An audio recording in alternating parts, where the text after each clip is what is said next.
Digestion system यानी हमारे द्वारा खाए गए खाने को शरीर के अंगों द्वारा कम करके उससे एनर्जी प्राप्त करने का पूरा प्रोसेस पाचन तंत्र कहलाता है। कभी आपने सोचा होगा कि कैसे हमारे खाने को कौन पचाता है और उससे हमें ऊर्जा कैसे मिलती होगी। पाचन तंत्र क्या है और यह कैसे काम करता है? तो आज हम आपको पाचन तंत्र डाइजेशन सिस्टम के बारे में पूरी जानकारी देने वाले हैं, जिससे आपको आसानी होगी कि कैसे हम अपने आप को और पाचन तंत्र को बेहतर कर सकत। पाचन तंत्र डाइजेशन सिस्टम की बात की जाए तो बहुत से लोगों का मानना है कि जब हम कुछ खाते हैं तो वो हमारे शरीर के कुछ महत्वपूर्ण अंगों के द्वारा पचा लिए जाता है, किंतु वैज्ञानिक दृष्टिकोण से इसकी परिभाषा कुछ अलग है।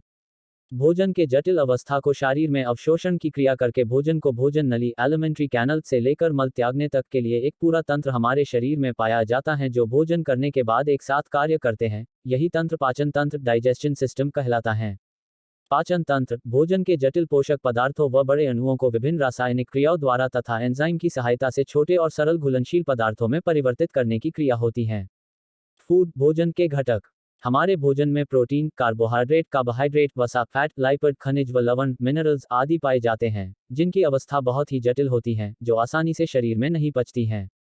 फूड भोजन के घटक के अन्य नाम कार्बोहाइड्रेट इन्हें एनर्जी गिविंग फूड भी कहते हैं। वसा, फैट, लाइपिड इन्हें भी एनर्जी गिविंग फूड कहते हैं, किंतु ये हमारे शरीर में ऊर्जा का उत्पादन बहुत समय के बाद करता है, जिससे हमें काम करने के लिए ऊर्जा मिलती रहती है।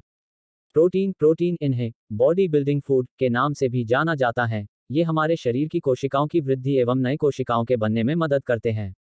विटामिन्स इन्हें हम प्रोटेक्टिव फूड के नाम से जानते हैं। जब हम बाहर की कोई भी खुली वस्तु खाते हैं तो हमारे शरीर में अनेक प्रकार के सूक्ष्मजीव आ जाते हैं जो हमारे शरीर को नुकसान पहुंचाते हैं। इन्हीं हानिकारक सूक्ष्मजीवों के हानिकारक प्रभाव से विटामिन्स हमें बचाते। डाइजेशन सिस्टम के घटक अंग डाइजेस्टिव सिस्टम के प्रमुख अंग निम्न हैं।